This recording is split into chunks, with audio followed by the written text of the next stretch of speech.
और वो आपके साथ हमेशा वैसा ही व्यवहार करता रहेगा। अनुभव कहता है कि किसी एक पर पूरा भरोसा करके देखिए, आपको वही इंसान किसी पे भरोसा ना करने का सबक सिखाएगा। एक बात बिल्कुल सच है कि नए लोगों के साथ हम चाहे कितने भी खुश हो, लेकिन जब वो दिल दुखाता है तो पुराने ही याद आते हैं। तोड़कर जोड़ लो हर चीज, दुनिया में हर चीज की मरम्मत हो सकती है सिवाय विश्वास के। एक बार विश्वास टूट जाए तो कभी वापस नहीं जुड़ता। सच्चा स्नेह करने वाला केवल आपको बुरा बोल सकता है, कभी आपका बुरा नहीं कर सकता, क्योंकि उसकी नाराजगी में आपकी फिक्र और दिल में आपके प्रति सच्चा स्नेह होता है। माफी के हकदार गलती करने वाले होते हैं, चालाकी करने वाले नहीं। जीवन भर खुश रहना है तो खुद को ऐसा बना लो कि कोई आपके साथ हो या ना हो, आपको किसी चीज का दुख नहीं होना चाहिए। इंसान इसलिए अकेला हो जाता है क्योंकि अपनों को छोड़ने की सलाह गैरों से लेता है। जमीन अच्छी हो, खाद अच्छा हो, परंतु अगर पानी खारा हो तो फूल खिलते नहीं। भाव अच्छे हो, कर्म भी अच्छे हो, मगर वाणी खराब हो तो संबंध कभी टिकते नहीं। अपना ईमान और धर्म बेचकर कमाया गया धन अपने किसी काम का नहीं होता, अंत में उसका त्याग करें। आपके लिए यही उत्तम है। रात जितनी काली होती है, तारे उतने ही चमकीले होते हैं। दुख जितना गहरा होता है, ईश्वर उतना ही करीब होता है। कभी उसको नजरअंदाज ना करो जो तुम्हारी बहुत परवाह करता हो, वरना किसी दिन तुम्हें एहसास होगा कि पत्थर जमा करते हुए तुमने हीरा गवा दिया। जितना आप जिंदगी में व्यस्त रहोगे उतना ही देखना मस्त रहोगे। बात कड़वी है मगर सत्य है। जरूरत पड़ने पर लोग बिना रिश्ते के रिश्ते बना लेते हैं और जरूरत खत्म होने के बाद बने हुए रिश्तों से भी मुंह मोड़ लेते हैं। जिंदगी में मित्र और चित्र अगर दिल से बनाओगे तो उनके रंग जरूर निखर के आएंगे। जो समझ ना सके उसके साथ समझौता ना करो, इससे अच्छा अकेले रहो। कम से कम सुकून इस बात का रहेगा कि कोई है ही नहीं तो समझेगा कौन। आजकल लोग दिल से दी हुई इज्जत से खुश नहीं होते, दिखावे की चापलूसी करने वालों से गर्व महसूस करते हैं। विश्वास करें परंतु मां और ईश्वर के सिवा किसी पर नहीं। लुट जाने के बाद चाहे कसूर किसी का भी हो, रूठ जाने के बाद कसूर चाहे किसी का भी हो, बात वही शुरू करता है जो बेहद प्रेम करता है। भले ही जिंदगी में अकेले रह लेना, लेकिन जबरदस्ती किसी से रिश्ता निभाने की जिद मत करना। अगर आसमान वाले के साथ आपका रिश्ता अच्छा है तो जमीन वाले आपका कुछ नहीं बिगाड़ सकते। सांपों के दांत में, बिच्छू के डंक में और इंसान के मन में कितना जहर भरा है कोई नहीं बता सकता। इनसे हमेशा सावधान रहें। सत्य को सिद्ध करने के लिए किसी भी जिद करने की जरूरत नहीं, क्योंकि सत्य खुद सही समय पर स्वयं सिद्ध हो जाता है। जिंदगी में दो चीजों का कभी घमंड मत करना, पैसा और सूरत। गरीबी आते देर नहीं लगती और चेहरा किसी हादसे में बदलते जरा भी वक्त नहीं लगता। प्रेम से भरी हुई आंखें और श्रद्धा से झुका हुआ सर, सहयोग करते हुए हाथ, सन्मार्ग पर चलते हुए पैर और सत्य से जुड़ी हुई जीभ ईश्वर की पसंदीदा चीजें हैं।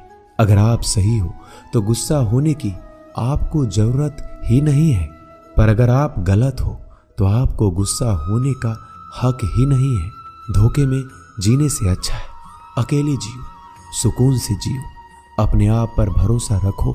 तुम्हारा किस्सा एक दिन जरूर कहानी बनेगा। मजाक और पैसा सोच समझकर उड़ाना चाहिए। संघर्ष ही जीवन है, इससे डरना नहीं, लड़ना सीखो। एक बार नींद टूटेगी तो चलेगा, लेकिन कभी अपने सपने मत टूटने देना। आप कितने भी बड़े बन जाएंगे, यदि आपके अंदर इंसानियत नहीं है तो सब बेकार है। जो करना है खुद करना। वक्त के भरोसे बैठने से भी धोखा मिल सकता है। जिंदगी का एक उसूल बनाओ कि तुम्हारी इज्जत जो नहीं करता उसके पास कभी नहीं जाना, क्योंकि जीवन में क्या होगा, या तो कुछ अच्छा होगा या बड़ा होगा। जो भी होगा हमारे कर्मों का ही फल होगा। जिस प्रकार दिया तेल के बिना नहीं जल सकता, इसी प्रकार मनुष्य भगवान की कृपा दृष्टि के बिना जीवन में सफल नहीं हो सकता। जीवन में कोई भी काम करने से पहले एक बार भगवान का स्मरण करना जरूरी है कि मैं जो करने जा रहा हूं वो भगवान को स्वीकार होगा या नहीं। ऐसा करने से आप जीवन में कोई गलत काम नहीं करेंगे। किसी का भला नहीं कर सकते तो बुरा भी मत करो। यदि सम्मान नहीं कर सकते तो बेवजह अपमान भी मत करो। तुम जिसकी जितनी परवाह करोगे उतनी तकलीफ पाओगे, और जिस दिन तुम लोगों की परवाह करना छोड़ दोगे लोग तुम्हें तकलीफ देना छोड़ देंगे। क्या लेकर आए हो और क्या लेकर जाओगे? ये जीवन 2 दिन का मेला है। एक दिन सब यहीं छोड़कर जाओगे। समझदार व्यक्ति कभी बदले की भावना नहीं रखता, क्योंकि वह जानता है भगवान सही कर्म और सही समय आने पर सबका हिसाब करते हैं। जबरदस्ती मत मांगना जिंदगी में किसी का साथ। कोई खुद चलकर आए उसमें खुशी कुछ और ही होती है। संगत का विशेष ध्यान रखें, क्योंकि सफलता हमेशा अच्छे विचारों से आती है और अच्छे विचार अच्छे लोगों के संपर्क से आते हैं। या तो चुप रहिए या फिर ऐसे शब्द बोलिए जो मौन से ज्यादा कीमती हो। सत्य अपने लिए रखना, प्रेम दूसरों के लिए, करुणा सबके लिए रखना, यही जीवन का व्याकरण है। फूल कितना भी सुंदर हो, तारीफ खुशबू से होती है। इंसान कितना भी बड़ा हो, कद्र उसके गुणों से होती है। एक बार एक गांव में एक साधु रहता था जो भगवान पर बहुत विश्वास रखता था। एक बार की बात है, वह साधु पेड़ के नीचे बैठा था और भगवान को याद कर रहा था, और अचानक ही वहां बाढ़ आ गई। चारों तरफ पानी ही पानी था। सब लोग अपने आप को बचाने के लिए ऊपर पहाड़ की तरफ भागने लगे। उनमें से एक आदमी ने देखा इस हालत में भी साधु जी भगवान की तपस्या कर रहे हैं, और सोचा कि ये अपने आप को बचाने के लिए कहीं क्यों नहीं जा रहे हैं। तो उसने उस साधु से बोला, अरे आप क्यों नहीं जा रहे हो? आप मेरे साथ ऊपर पहाड़ की तरफ चलो, नहीं तो डूब जाओगे। साधु बोला, अरे हमें क्या होगा? मैं भगवान की इतनी तपस्या करता हूं कि मुझे कुछ नहीं हो सकता। भगवान खुद मुझे बचाने आएंगे। धीरे धीरे पानी साधु के कमर तक आ गया और अब लोग वहां से नाव लेकर निकलने लगे। उनमें से एक ने साधु से कहा, अरे पानी आपके कमर तक आ गया है, आप हमारे साथ चलिए। साधु ने कहा, नहीं नहीं, भगवान मुझे खुद बचाने आएंगे। और वो नाव वाला भी वहां से निकल गया।